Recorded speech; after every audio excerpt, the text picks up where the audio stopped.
Hello everyone, हमारे द्वारा provide की जा रही एमपीजी के सीरीज में आज तक हमने एमपीपीएससी 2020 के न्यू सिलेबस को ध्यान में रखते हुए 57 एपिसोड्स आप सभी स्टूडेंट्स के लिए अपने चैनल पर उपलब्ध कराए हैं। इसी क्रम में आगे बढ़ते हुए आज हम एमपीपीएससी के न्यू सिलेबस में से डिस्कस करने जा रहे हैं एक इम्पॉर्टेंट टॉपिक भारत निर्वाचन आयोग पर, इलेक्शन कमीशन ऑफ इंडिया पर। तो चलिए वीडियो में आगे बढ़ते हैं। भारत निर्वाचन आयोग, इलेक्शन कमीशन ऑफ इंडिया। आखिर निर्वाचन आयोग की आवश्यकता पड़ी क्यों? निर्वाचन आयोग को बनाने का उद्देश्य क्या था? निर्वाचन आयोग को बनाने का एक ही उद्देश्य था कि निष्पक्ष तरीके से, निर्भीक तरीके से जो है शासन चलाया जा सके, चुनाव किए जा सकें। इसीलिए भारत में निर्वाचन आयोग बनाया गया। निर्वाचन आयोग जो है एक संवैधानिक निकाय है, ठीक है, एक कॉन्स्टिट्यूशनल बॉडी है और कॉन्स्टिट्यूशन के भाग 15 में, कॉन्स्टिट्यूशन के चैप्टर 15 में जो है इसको रखा गया है और 324 से 329 आर्टिकल्स जो है भारत निर्वाचन आयोग के भारतीय संविधान में डले हैं। भारत निर्वाचन आयोग की स्थापना अगर देखें तो कब हुई है? भारत निर्वाचन आयोग की, इलेक्शन कमीशन ऑफ इंडिया की स्थापना हुई है 25 जनवरी 1950 को, ठीक है। 1950 में निर्वाचन आयोग की स्थापना हुई। इसके बाद भारत में पहली बार आम चुनाव कब हुए? 1951-52 में जो है भारत में पहली बार आम चुनाव हुए। देखिए 1950 में इसकी स्थापना हो गई और इसके बाद 51-52 में पहली बार आम चुनाव हुए, ठीक है। अब इसकी संरचना देखते हैं, इसका स्ट्रक्चर देखते हैं कि भारत निर्वाचन आयोग में जो है किस तरीके का स्ट्रक्चर है, ठीक है, किस तरीके की संरचना है। देखिए 1950 में जब निर्वाचन आयोग का गठन हुआ तब इस आयोग में जो है सिर्फ 1 मेंबर बॉडी था, ठीक है, मतलब एक सदस्यीय आयोग था, सिर्फ एक जो है इलेक्शन कमिश्नर था, ठीक है, 1 इलेक्शन कमिश्नर, ठीक है। लेकिन इसके बाद 16 अक्टूबर 1989 को क्या हुआ कि 2 सदस्य और इसमें जो है नियुक्त किए गए। इट मीन्स 16 अक्टूबर 1989 में क्या कंडीशन थी?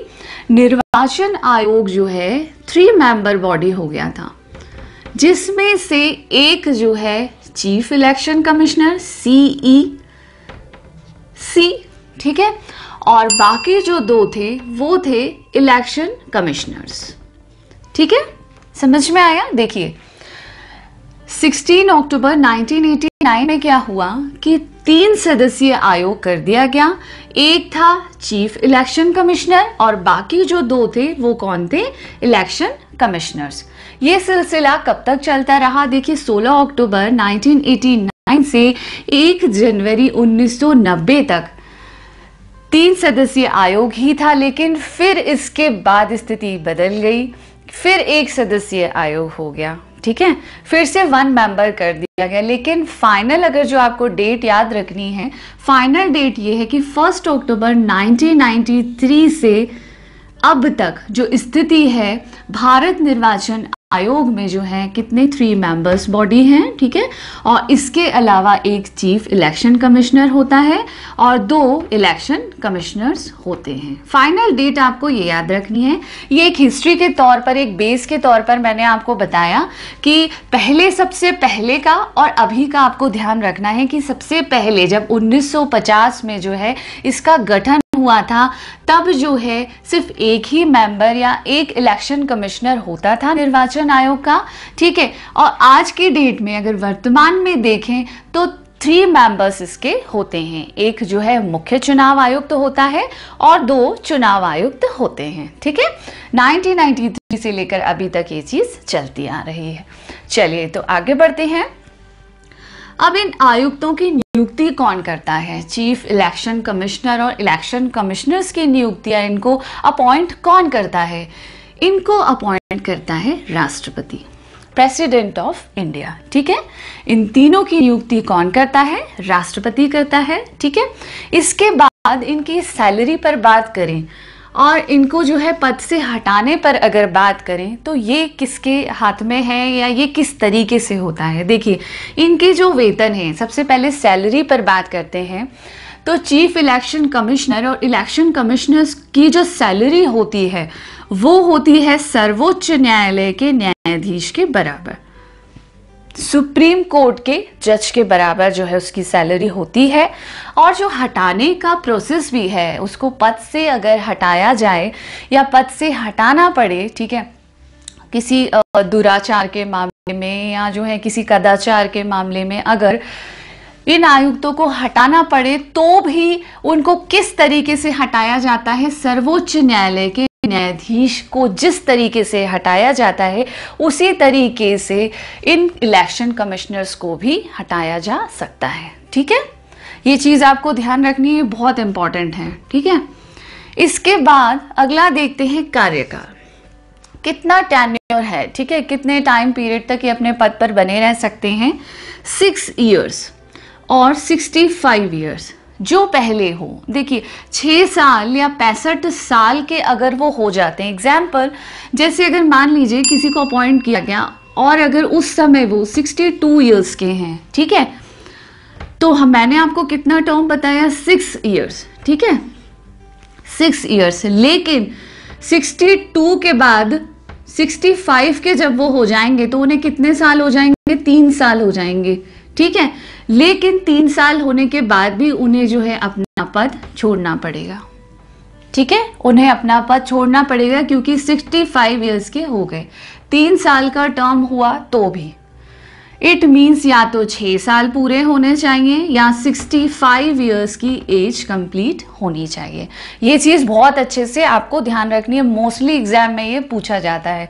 ठीक है, इनको हटाने का प्रोसेस भी काफी कठिन है। मैंने जैसे आपको बताया कि सर्वोच्च न्यायालय के न्यायाधीश को जिस तरीके से हटाया जाता है, काफी डिफिकल्ट प्रोसेस रखा गया। इसीलिए डिफिकल्ट रखा गया है ये प्रोसेस कि जो इलेक्शन कमिश्नर्स हैं वो निष्पक्ष होके बिना किसी से डरे चुनाव प्रक्रिया को बहुत अच्छे से उसको जो है कर सकें। ठीक है, बिना किसी के दबाव में आकर अपने कार्य को अच्छे से कर सकें। ठीक है, इसमें इसको करने के लिए भी बहुत सारी चीजें मैं एक रफली आपको बता देती हूँ कि जो है लोकसभा में और राज्यसभा में दोनों हाउसेस में कम से कम 2/3 बहुमत जब होगा कि इनको पद से हटा दिया जाए, कम से कम 2/3 बहुमत जब तक नहीं होगा तब तक इनको नहीं हटाया जाएगा। ठीक है, तो एक डिफिकल्ट प्रोसेस रखी गई है कि जो है ये इनको आसानी से ना हटाया जा सके। ठीक है, चलिए आगे बढ़ते हैं।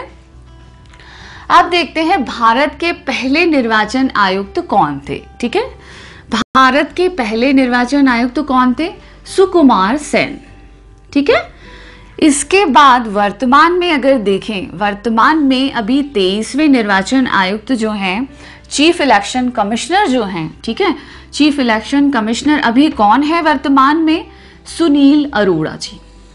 सुनील अरोड़ा जी हैं जो कि 23वें नंबर के हैं, नंबर भी आपको ध्यान रखना है।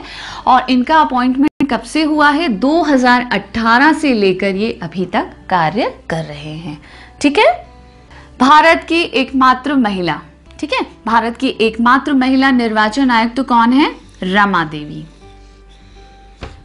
इस चीज को भी आपको बहुत अच्छे से ध्यान रखना है। इसके बाद देखते हैं मुख्यालय, हेड ऑफिस कहाँ है? भारत निर्वाचन आयोग का मुख्यालय कहाँ है? नई दिल्ली। इसके बाद अगर इसके कार्य देखें, ठीक है, क्या क्या कार्य करता है निर्वाचन आयोग? बहुत सारे कार्य होते हैं। देखिए, लोकसभा, राज्यसभा, विधानसभा, विधान परिषद के सदस्यों का चुनाव करवाना। देखिए, सेंट्रल लेवल पर भी और स्टेट लेवल पर भी, सभी लेवल पर जो है इनके चुनाव कराने की जिम्मेदारी किसकी होती है? भारत निर्वाचन आयोग की होती है। इसके अलावा चुनाव की डेट फिक्स करना, चुनाव से रिलेटेड सारे एक्सपेंसेस, सारे खर्चे, चुनाव चिन्ह आवंटित करना, किस पार्टी को कौन सा चिन्ह देना है इसका आवंटन करना, चुनाव से रिलेटेड विवादों को निपटाना, किस क्षेत्र में चुनाव होना है इसको तय करना, पूरे तरीके से इसकी जिम्मेदारी किसकी होती है? भारत निर्वाचन आयोग की होती है। अब हम बात करेंगे मतदान की अनिवार्य आयु पर। कितनी एज पहले थी? ठीक है, 21 ईयर्स। पहले जो है मतदान की एज कितनी थी? कितने वर्ष के आप होगे जब आप वोट कर सकते हो? 21 ईयर्स। ठीक है, इसके बाद क्या हुआ? 61 में संविधान संशोधन 1988 को लाया गया, जिससे इस आयु को घटाकर 21 वर्ष को घटाकर कितना कर दिया गया? 18 वर्ष, 18 ईयर्स कर दिया गया। ठीक है, जो लागू कब हो पाया? 1989 में ये चीज लागू हो पाई कि मतदान की आयु जो है 21 वर्ष से घटाकर 18 वर्ष कर दी गई। इट मीन्स अगर आप 18 ईयर्स के हो तो आप वोट डाल सकते हो। इसके बाद नेक्स्ट देखते हैं किस तरीके से जो है मतदान दिया जाता है। आजकल जो है किस तरीके का प्रोसेस जो है अपन यूज कर रहे हैं या किस तरीके का प्रोसेस चल रहा है? ईवीएम। ठीक है, ईवीएम मीन्स क्या होता है? Electronic voting machine. ठीक है, इलेक्ट्रॉनिक वोटिंग मशीन के थ्रू अब हम जो है वोट डालते हैं। इलेक्ट्रॉनिक वोटिंग मशीन का यूज जो है इसलिए किया गया कि हम निष्पक्ष तरीके से, निर्भीक तरीके से वोट डाल सके, बिना किसी दबाव के, बिना किसी दबाव में आकर।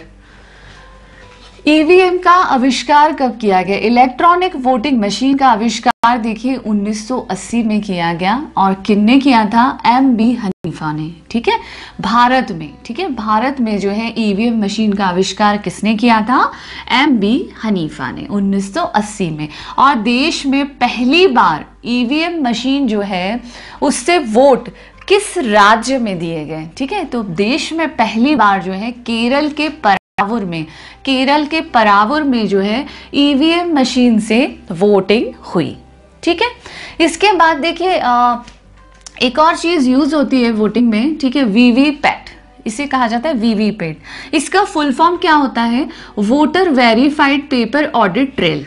ठीक है, voter verified paper audit trail. ठीक है, पहली बार जो है इसका यूज कहाँ किया गया? पहली बार इसका यूज जो है नागालैंड के नागसेन में किया गया। कब? 2013 में। ईवीएम के साथ ही क्या होता है? वीवीपैट मशीन भी लगी होती है। इसमें क्या होता है, जब ईवीएम से थोड़ी सी असंतुष्टि हुई कि जो है वोटिंग सही पर्सन को जा रही है या नहीं जा रही है, या इसके पीछे कुछ जो है गड़बड़ी तो नहीं हो रही, तो क्या हुआ? वीवीपैट को लाया गया। ठीक है, वीवीपैट मशीन जो है वीवीपैट प्रिंटर जैसी कुछ इस तरीके की होती है। ठीक है, इसमें क्या होता है, जब कोई भी पर्सन वोटिंग करता है, वोट डालने के बाद स्क्रीन पर यहाँ पर एक छोटी सी ऐसी रिसिप्ट सी उसको दिखती है। ठीक है, उसके ऊपर ग्लास लगा रहता है, एक छोटी सी रिसिप्ट उसको दिखती है। वहां पर इस चीज का फीडबैक आपको मिलता है कि आपने किस उम्मीदवार को चुना है, उस उम्मीदवार का नाम और उसका चुनाव चिन्ह, दोनों चीजें आपको उस पर दिखेंगी। ठीक है, 7 सेकंड के लिए आप उसको देख सकते हो। ये रिसिप्ट आपको मिलेगी नहीं, ये पर्ची आप प्राप्त नहीं कर पाएंगे, लेकिन 7 सेकंड के लिए आप उसको देख पाएंगे, समझ पाएंगे कि हमने जिस उम्मीदवार को वोट दिया है वो उसी उम्मीदवार को गया या नहीं गया। ठीक है, तो उस उम्मीदवार का नाम और चुनाव चिन्ह दोनों ही चीजें आपको जो है स्क्रीन पर दिखेंगी सिर्फ 7 सेकंड के लिए। उसके बाद ये रिसिप्ट जो है इस मशीन में ही नीचे गिर जाती है। ठीक है, तो फ्यूचर में अब अगर कभी इस चीज को लेकर विवाद कभी उठता है कि किसको कितने वोट्स रहे या किस तरीके से फ्यूचर में कभी, तो इन रिसिप्ट्स को चेक किया जाता है। अदरवाइज ये आपके लिए होता है कि आपने किस उम्मीदवार को वोट दिया, आपके सेटिस्फेक्शन के लिए। ठीक है, तो इस चीज को भी आप ध्यान रखेंगे। ईवीएम और वीवीपैट के थ्रू वोटिंग सिस्टम कंप्लीट होता है और वीवीपैट में किस तरीके से फीडबैक आता है ये भी मैंने आपको बता दिया। इनके फुल फॉर्म्स आप याद रखेंगे: electronic voting machine, voter verified paper audit trail. ठीक है, इस तरीके से जो है हमने भारत निर्वाचन आयोग को समझा और उसे कंप्लीट किया। आई होप ये वीडियो आपको अच्छा लगा होगा। हमारे इस वीडियो को लाइक करिए, अपने फ्रेंड्स के साथ ज़्यादा से ज़्यादा शेयर करिए। चैनल पर नए हैं तो सब्सक्राइब करना बिल्कुल ना भूलें। इस वीडियो से रिलेटेड कोई भी क्वेरी है तो आप कमेंट बॉक्स में कमेंट करके पूछ सकते हैं। तो मिलते हैं अगले वीडियो में, तब तक के लिए धन्यवाद।